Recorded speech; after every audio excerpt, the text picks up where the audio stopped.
Chapter 629. Welcome. It seems you have finally recovered. Yudhir greeted Nathan Zuckerman with a nod, responding to his indifferent greeting. Nathan Zuckerman had been staying in an empty house in the village, dressed like an ordinary mercenary.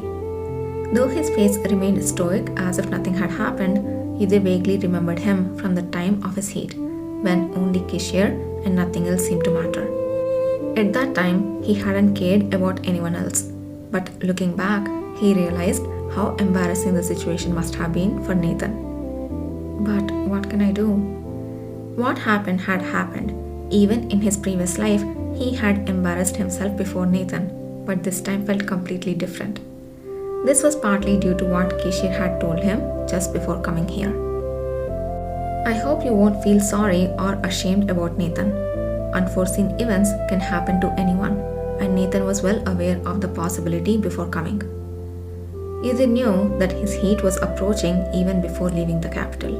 Kishir had included Nathan Zuckerman in the group in anticipation of such an event, and the loyal knight had perfectly handled the aftermath. So, when you meet Nathan again, express your gratitude, not an apology. Nathan would prefer that.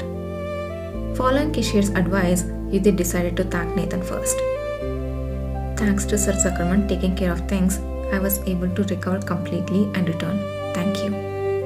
A fleeting emotion crossed Nathan Zuckerman's dark navy eyes. The knight hesitated as if to speak, then shook his head politely. No, I haven't done anything significant to deserve thanks.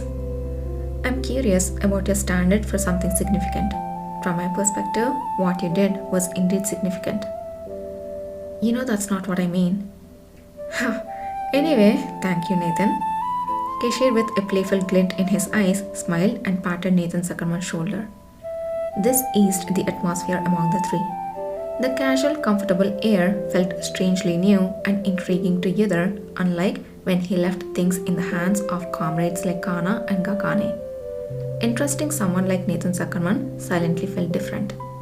Perhaps Kishir said no more words were needed so Yudhir could experience this feeling. Then please come in. I will give you a proper report of what I have seen and heard in the village. Alright. Nathan Zuckerman began to explain in his characteristic silent manner. As you have seen on your way here, this mountain village is really ordinary and small. It belongs to a lord beyond the mountains, but it's far away. And the total population barely reaches 100. Most residents specialize in gathering herbs unique to this place and serve travelers who come to see the famous lake atop Mount Gonamore. That's why I pretended to be a mercenary here to see the lake and rented this house. Wandering around daily didn't arouse much suspicion. People say this time of the year is the most beautiful. Winter being the peak season, that raises a peculiar point. Kishir looked at Nathan Zuckerman and Yudhir as if he expected they had already realized this. Yudhir recalled the information about the village that Kishir had shared with him earlier. A few years ago, some relatives of the Diarka Duchy came here to spend the summer, he said. Yes. If it was for sightseeing, they should have come in the early winter like now. And if it was to spend the leisure summer, there would have been many other better places than here. So I'm curious as to why they came. Exactly. Kishir's eyes lit up, signaling he had found the right answer. I also found that suspicious and asked the villagers. Loosening their guard over drinks, many remembered them for that reason. Nathan Zuckerman continued quietly. According to the villagers, they came to spend the summer but didn't seem to enjoy the surroundings much. They returned earlier than planned after a few days of touring with guides. One guide who went down to village at the mountain base is due back today, so I plan to meet her. Kishir's eyes sparkled with cool interest. Indeed suspicious. Good. Did you also find out more about the Crown Prince refining poison mushrooms here? Yes. Actually, that's the most important part I wanted to discuss. Before continuing, Nathan Zuckerman glanced around cautiously.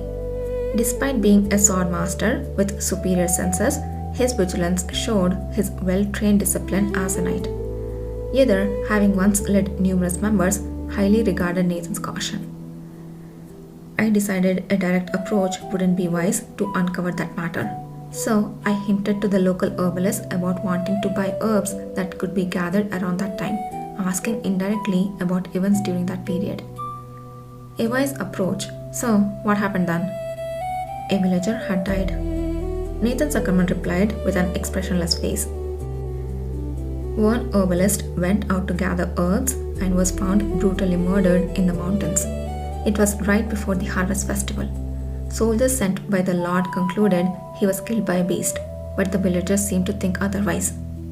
They suspect murder? Yes. According to Nathan, the unfortunate herbalist who died around the harvest time was a young man born and raised in the village.